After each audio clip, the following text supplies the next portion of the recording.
지난 한 주 동안 거룩한 멈추기라는 주제로 고난주간 한 주간을 잘 보냈습니다. 참 그 어느 때보다 저 개인적으로는 은혜가 되었고 도전이 되었던 한 주였던 것 같습니다. 교회 예배당에서 또 온라인으로 각자의 처소에서 그렇게 예배하신 더불어의 가족들, 지난 한 주 동안 거룩한 멈춤 앞에 주셨던 주님의 은혜, 주님의 도전들을 꼭 기억하고 오늘이 부활의 날, 영광의 날, 주님의 크신 은혜가 임하기를 소망합니다.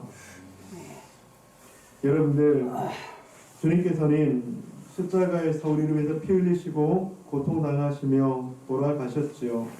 그리고 사흘 만에 사망 권세를 깨뜨리시고 부활하셨습니다.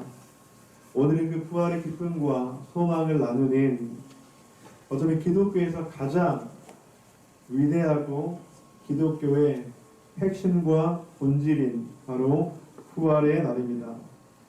여러분들, 부활을 믿으십니까?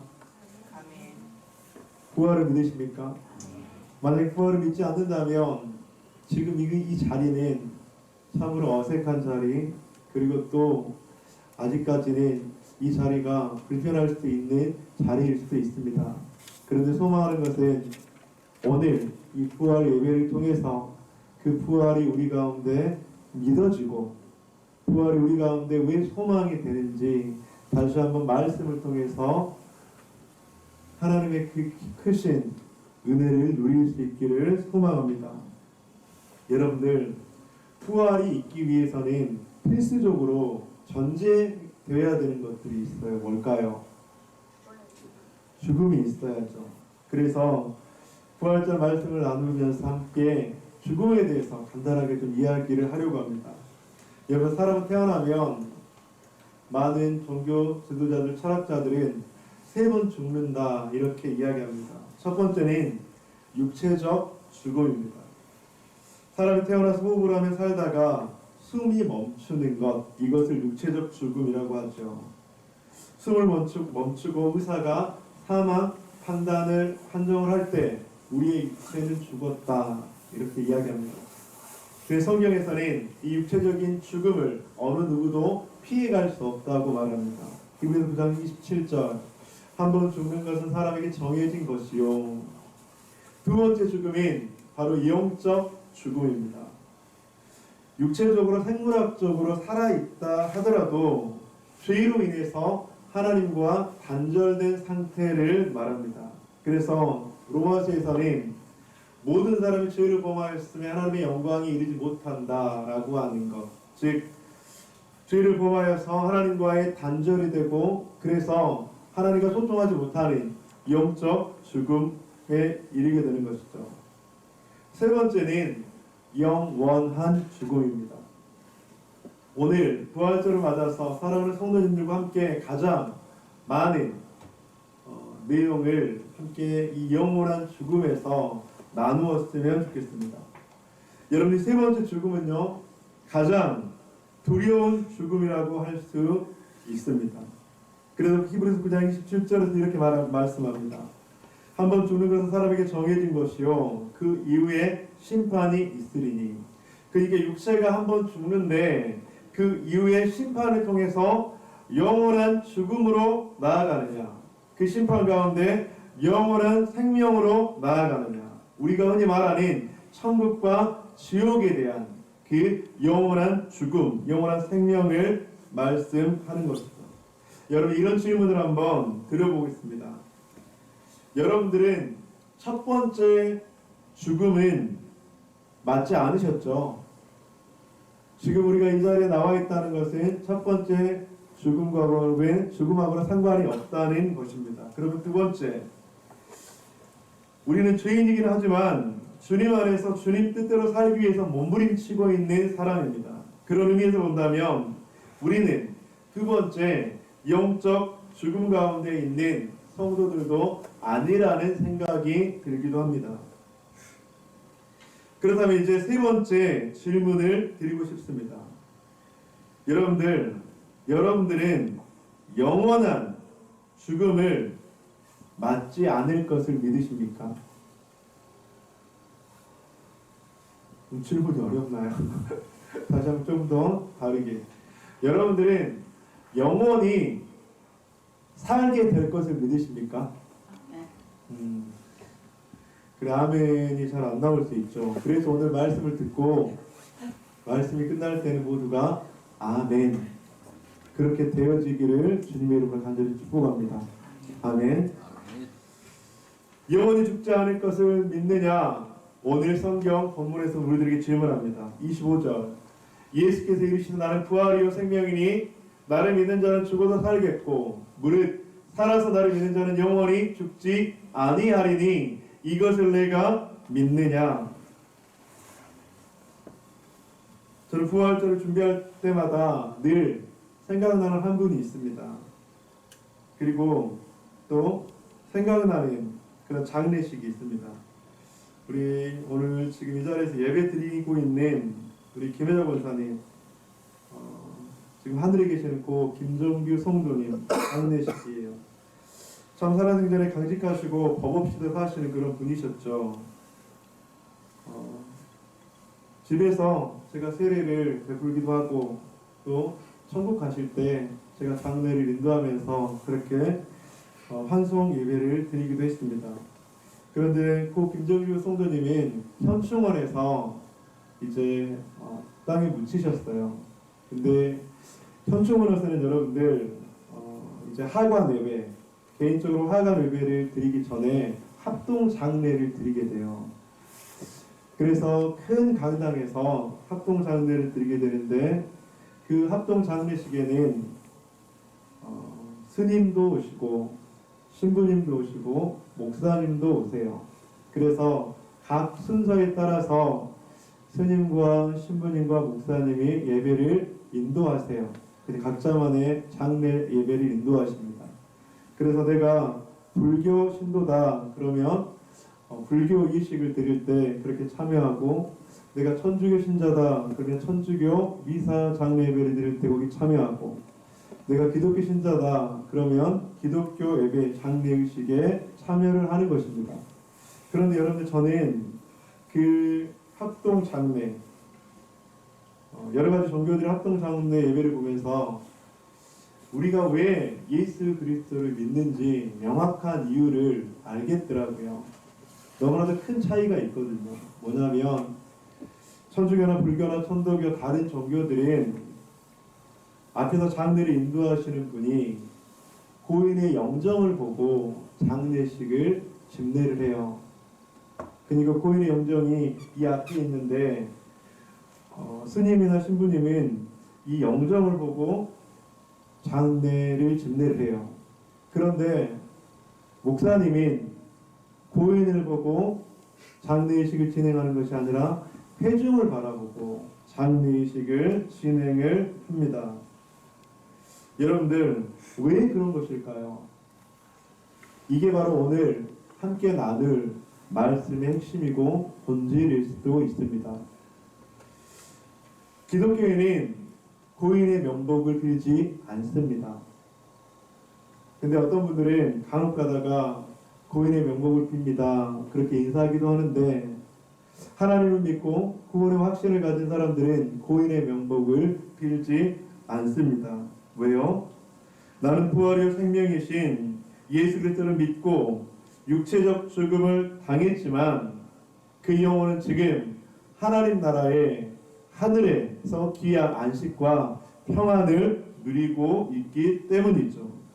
그의 육체는 죽었지만 그의 영혼은 하나님 나라에서 안식을 얻고 있기 때문이에요. 바로 부활의 영광과 부활의 소망을 가지고 있기 때문에 우리가 믿는 기독교, 우리가 믿는 하나님은 고인을 바라보면서 예배하는 것이 아니라 회중을 바라보면서 유가족들에게 슬픔을 위로하고 그 슬픔 가운데 다시 만날 그 하나님을 만날 날을 소망하라고 하는 것이죠. 오늘 성경은 말합니다. 나를 믿는 자는 죽어도 살겠고 살아서 나를 믿는 자는 영원히 죽지 않을 것이다. 여러분들, 이 말씀을 믿을 때 우리에게는 부활의 영광과 소망이 있게 될 줄 믿습니다. 네. 우리의 부활이 되시고 생명이 되시며 영원한 생명을 주신 부활, 그런데 여러분들, 하나님께서는 그것을 믿는 사람들에게는 놀라운 특권, 놀라운 축복을 주셨는데 여러분들 그것을 아십니까? 여러분 주위에서 혹시 그런 분들을 보셨는지 모르겠어요. 그냥 상황을 보면 자녀의 문제로, 물질의 문제로, 건강의 문제로, 때로는 불확실한 미래의 문제로 도저히 웃을 수 없는 상황, 도저히 소망을 발견할 수 없는 상황, 그냥 참담하고 비참한 상황, 그런 상황 가운데 있는 사람들이 있는데 얼굴에 웃음이 있어요. 저 사람 웃음이 과연 진짜 웃음일까? 어떻게 저런 상황 가운데서도 웃을 수 있지? 그 속에 평안이 있고 그 속에 행복한 것 같아요. 물론 변화되지 않는 삶의 큰 문제들이 여전히 있고 그것 때문에 걱정도 되고 고민도 되겠죠. 그런데 그 사람의 모습에 평안이 있어요. 그 사람의 모습에 소망이 보여요. 여러분들 어디에서 이런 평안이 오고 누가 이런 기쁨과 누가 이런 소망을 주시는 것일까요? 그것이 바로 부활의 하나님을 믿는, 부활의 능력을 믿는 예수 그리스도께서 주신 놀라운 특권, 바로 축복이라고 하는 것입니다. 사랑하는 더모듬의 가족 여러분, 저는 우리 사랑하는 성도님들이 이런 부활의 축복, 부활의 특권을 누릴 수 있는 오늘 예배, 그리고 성도님들이 되시기를 주님의 이름으로 간절히 축복합니다. 오늘 성경에서는 한 사람이 등장을 합니다. 바로 나사로의 죽음에 대한 이야기예요. 그런데 그 죽음 앞에서 많은 사람들이 여러 가지 반응을 하고 있거든요. 오늘 그 나사로의 이야기를 보면서 여러분들 오늘 부활을 믿는 사람들에게 주시는 축복, 특권을 다시 한번 누리고 나는 어떻게 하면 이 부활의 축복과 특권을 누릴 수 있을까? 나사로의 죽음을 보고 여러 가지 반응을 하는 사람들 가운데 나는 이런 모습으로 나아가야 되겠다라고 하는 그 말씀을 여러분들이 듣고 다시 한번 결단하는 그런 시간이 되었으면 좋겠습니다. 나사로의 죽음에 대해서 과연 사람들은 어떤 반응을 했을까요? 먼저는 도마와 제자들입니다. 요한복음 11장에 나오는데 16절 우리 한번 읽어보겠습니다. 시작. 디두모라고도 하는 도마가 다른 제자들에게 말하되 우리도 주와 함께 죽으러 가자. 예수님의 제자인 도마는 이 나사로의 죽음의 이야기 그리고 예수님께서 하신 반응을 보면서 그렇게 이야기해요. 우리도 죽으러 가자. 여러분 이 도마의 고백이 어떻게 보이십니까? 용기가 조금 있는 것 같고 좀 헌신되어 있는 것 같은 그런 고백 같아 보이는데 딱 거기까지였습니다. 왜냐하면 도마는 예수님의 십자가 부활에 대해서 이해하지 못한 사람이었거든요. 예수님께서 부활하실 때 도마가 무엇이라고 이야기했죠? 내가 직접 보아야 알겠고 내가 직접 만져야지 나는 예수님께서 진짜 살아있다는 것을 믿을 것 같아 라고 그렇게 고백했던 사람이거든요. 의심이 많았던 사람이죠. 당시 유대인들은 예수님의 기적과 행사를 보면서 또한 예수님을 돌로 치려고 했습니다. 8절 유대인들이 돌로 치려 하였는데도 또 그리러 가시려 하나이까. 이런 행동들은 생명의 위기, 죽음의 위기를 느끼기에 충분했습니다. 그래서 그러한 위기 속에서 도마와 제자들은 예수님의 죽음이 마지막이라고 생각했습니다. 예수 그리스도의 부활을 이해하지 못했죠. 또 11장에서는 유대인들과 이스라엘 종교 지도자들이 등장합니다. 45절부터 우리 53절까지 한번 교독하겠습니다. 마리아에게 와서 예수께서 하신 일을 본 많은 유대인들이 그를 믿었으나 그 중에 어떤 자는 바리새인들에게 가서 예수께서 하신 일을 알리니라. 40절 함께 읽습니다. 이에 그의 제사장들과 바리새인들이 공회를 모으고 이르되 이 사람이 많은 표적을 행하니 우리가 어떻게 하겠느냐. 우리 3절도 함께 읽겠습니다. 시작. 이날부터는 그들이 예수를 죽이려고 모의를 내라. 이날부터 그들이 예수를 죽이려고 모의하니라. 여러분들 왜 이날부터 그들이 예수를 죽이려고 모의했냐면 예수 그리스도의 부활의 선포가 이스라엘 종교 지도자들에게는 너무나도 큰 충격이었거든요. 이스라엘의 종교 지도자들은 부활은 부분적 지식으로는 알고 있었고 믿었지만 참된 부활의 실체였던 예수 그리스도는 몰랐고 부인했다는 것입니다. 부인을 떠나서 그를 죽이려고까지 했다고 하는 것이죠.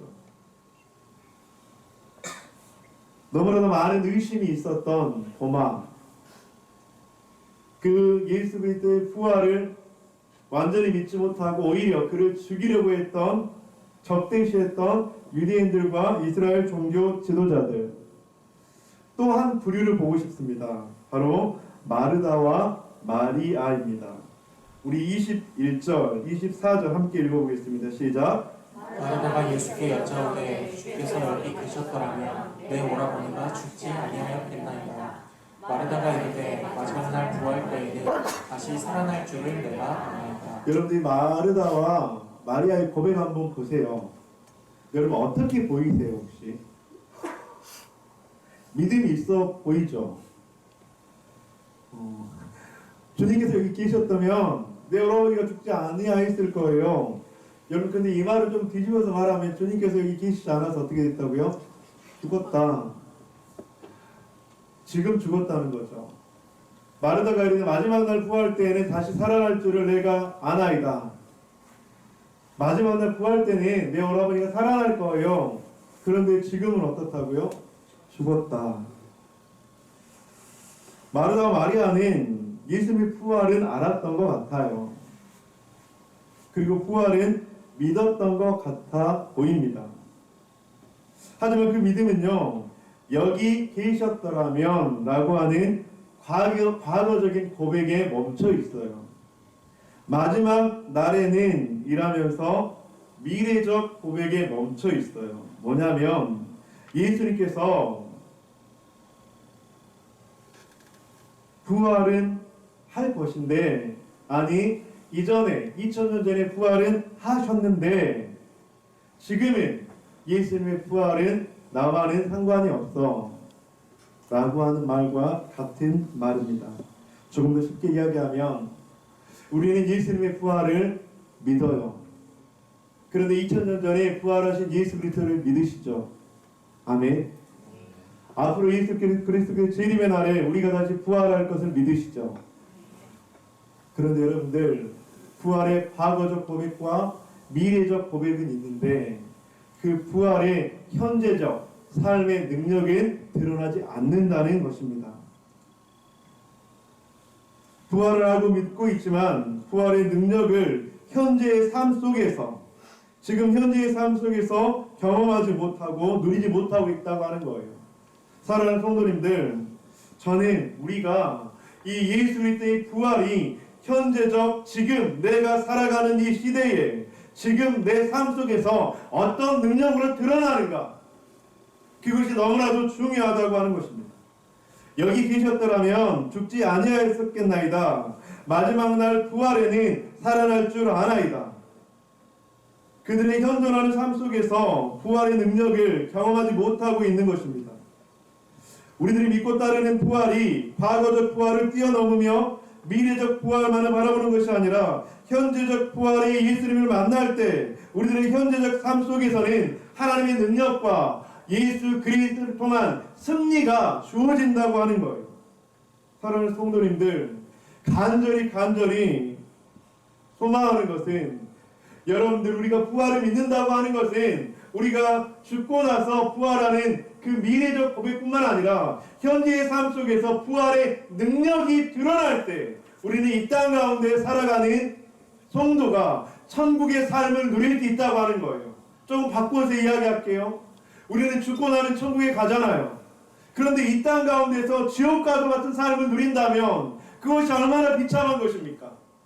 우리가 죽고 난 이후에 천국에 가는 성도라면 이 땅을 살아갈 때도 천국의 삶을 누리는 것, 그것이 바로 그리스도인의 능력이라고 하는 것입니다.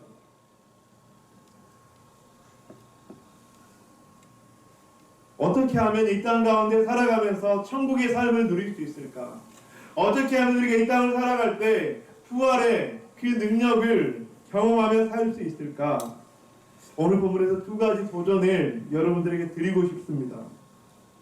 첫째는 여러분들, 이것을 내가 믿느냐? 그렇게 질문하죠. 바로 마음과 입술로 시인하는 믿음이에요. 우리 로마서 10장 10절 한번 읽어볼까요? 시작. 사람이 마음으로 믿어 의에 이르고 입으로 시인하여 구원에 이르느니라. 아멘. 로마서에서는 말하죠. 마음으로 믿어 의에 이르고 입으로 시인해서 구원에 이른다. 여러분들 두 가지 도전을 드리고 싶습니다. 먼저 마음으로 믿는다고 하는 것은 예수님께 마음을 활짝 여는 것을 의미합니다. 내 안에 때로는 부정적인 생각들, 내 안에 때로는 하나님의 그 능력과 영광에 대한 불신하는 마음들, 주님께서 나를 사랑하시는 거 맞나? 주님께서 과연 응답하실까? 여러분 이런 마음들에서 활짝 열어서 주님께서는 나를 위해서 십자가에 못 박히시고 돌아가시고 그리고 부활하셨어. 그 주님께서 나의 죄의 문제를 해결하시고 나를 부활의 영광으로 인도하실 거야. 그리고 그 주님께서 나를 이 땅 가운데서 천국의 삶을 경험할 수 있도록 해 주실 거야. 이것을 바로 믿는 그 믿음이 필요하다고 하는 것입니다. 예수님을 믿는다고 하는 것은 나를 위해 돌아가신 예수님만이 나의 유일한 길이고 진리고 생명이라는 것을 믿는 거예요. 요한복음 14장 6절 예수께서 이르시되 내가 곧 길이요 진리요 생명이니 나로 말미암지 않고는 아버지께로 올 자가 없느니라. 여러분들이 이것을 믿을 때 우리들에게 능력이 임하게 될 줄 믿습니다. 여러분 이것을 믿을 때요 내가 어둠 가운데서 빛을 발견할 수 있고요 절망 가운데 소망을 발견할 수 있고요 기쁨과 하나님의 영광을 누릴 수 있게 된다는 거예요. 여러분 베드로 우리가 너무나도 잘 알고 있는 인물입니다. 베드로는 예수님의 수제자였죠. 그리고 예수님을 너무나도 열심히 믿었습니다. 예수님을 위해 내가 죽기까지 하겠습니다. 그렇게 이야기했잖아요. 그런데 그의 믿음은 철저하게 부서졌어요. 어디 앞에서 부서졌습니까? 예수님의 십자가 죽음 앞에. 3번이나 예수님을 부인하고 저주하고 떠났던 그런 베드로. 여러분 그런데 이 베드로가 예수님의 부활을 믿음으로 말미암아서 예수님의 그 부활의 능력을 경험함으로 말미암아서 어떤 사람으로 변했는지 아십니까? 여러분 베드로는 너무나도 지식이 짧은 사람이었습니다. 그리고 그는 어부였습니다. 그리고 베드로의 성격을 성경에서 보자면 너무나도 급했고 너무나도 다혈질적이었고 연약한 성품이었습니다.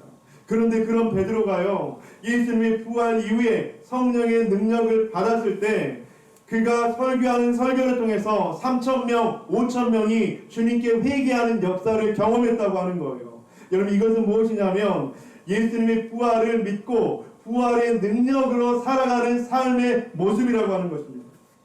사랑하는 성도님들, 저는 우리가 부활의 능력을 힘입어서 능력 있는 삶으로 살아갔으면 좋겠어요.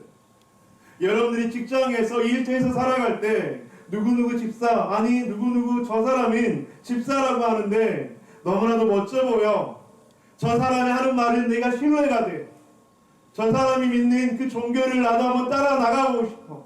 여러분들이 그것이 바로 부활의 능력으로 살아가는 성도의 삶이라고 하는 거예요. 이것이 바로 능력 있는 그리스도인이라고 하는 것입니다. 또 예수님을 믿는다고 하는 것은 여러분들 입으로 시인하는 것을 의미해요. 여러분 마음으로 믿는 것과 입술로 시인하라고 했을 때 입으로 시인하는 것은 여러분들 예수 그리스도를 자랑하는 거예요. 여러분들 혹시 지난 한 주 동안 예수님을 자랑한 적 있습니까?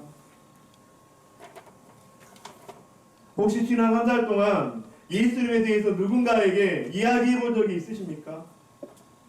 교회에서 말고요. 여러분들의 일터에서 아니면 믿지 않는 사람들과의 친한 그 관계 속에서 예수님에 대해서 혹시 소개해 본 적이 있습니까? 아니 전도하는 거 말고요. 예수님에 대해서 증거해보고 증인되어본 적이 있습니까? 혹시 여러분들 예수님이 부끄러우십니까? 어떤 분들이 그런 이야기를 해요. 그리스도인들이 너무 망발을 해서 나는 믿는다는 것이 부끄러워요.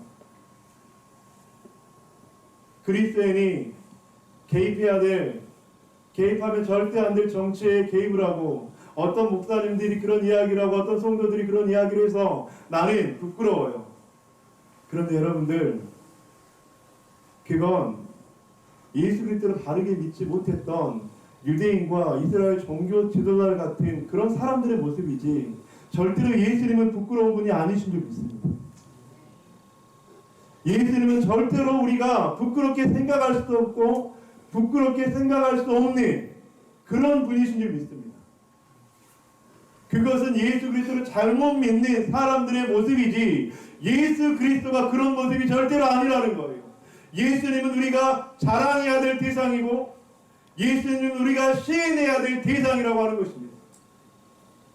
여러분 입으로 시인한다고 하는 것은 그렇게 예수 그리스도를 내가 믿고 자랑할 수 있는 것, 그것이 바로 부활의 참 능력이 내 안에 임하게 되는 놀라운 모습이라고 하는 것입니다.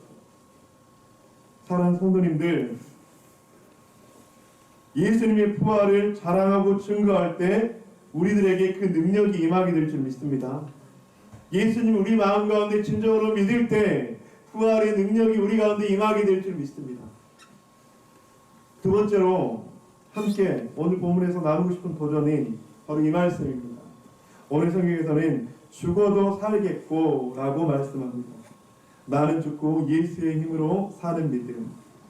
갈라디아서 2장 20절에 예수님께서는 사도 바울은 예수님에 대한 십자가의 역사를 이렇게 이야기합니다. 20절 한번 읽어볼까요? 시작. 내가 그리스도와 함께 십자가에 못 박혔으니 그런즉 이제는 내가 사는 것이 아니요 오직 내 안에 그리스도께서 사시는 것이라. 이제 내가 육체 가운데 사는 것은 나를 사랑하사 나를 위하여 자기 자신을 버리신 하나님의 아들을 믿는 믿음 안에서 사는 것이라.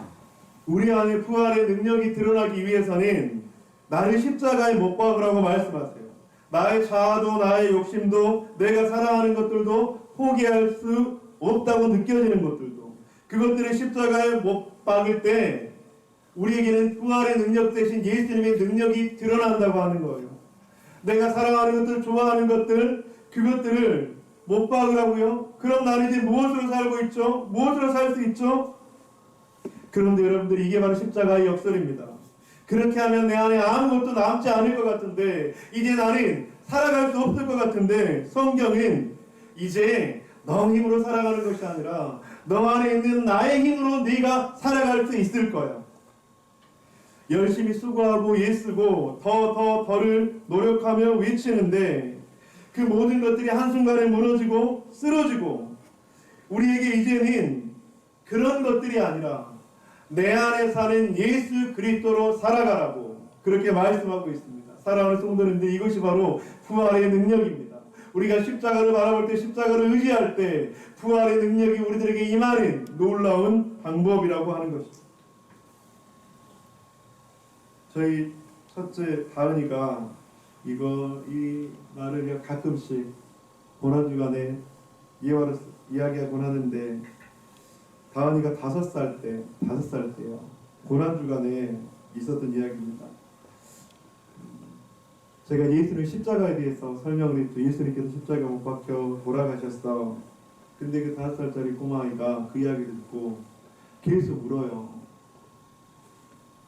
그러니까 예수님께서 제가 그때 좀 너무 리얼하게 했는지 아니면 너무 좀 그 고통을 제가 너무 크게 이야기했는지 모르겠는데 그 아이가 그 이야기를 듣고 막 울어요. 그러니까 예수님께서 고통당하시고 이제 그게 너무 슬펐던 거죠. 근데 그걸 울음을 1시간이 넘게 안 그쳐요. 그래서 그때 그런 이야기를 했어요.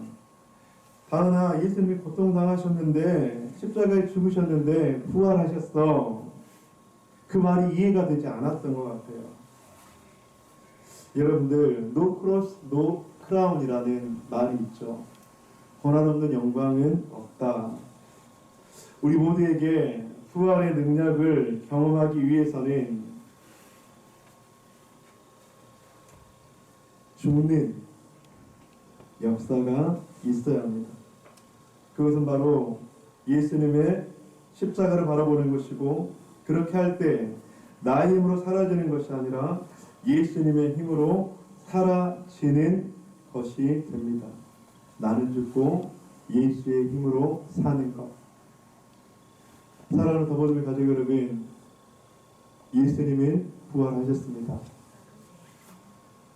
예수께서 부활하셔서 이 부활의 능력으로 우리가 살기를 원하십니다. 그런데 그 부활의 능력으로 살기 위해서 권한 없는 영광은 없다는 것.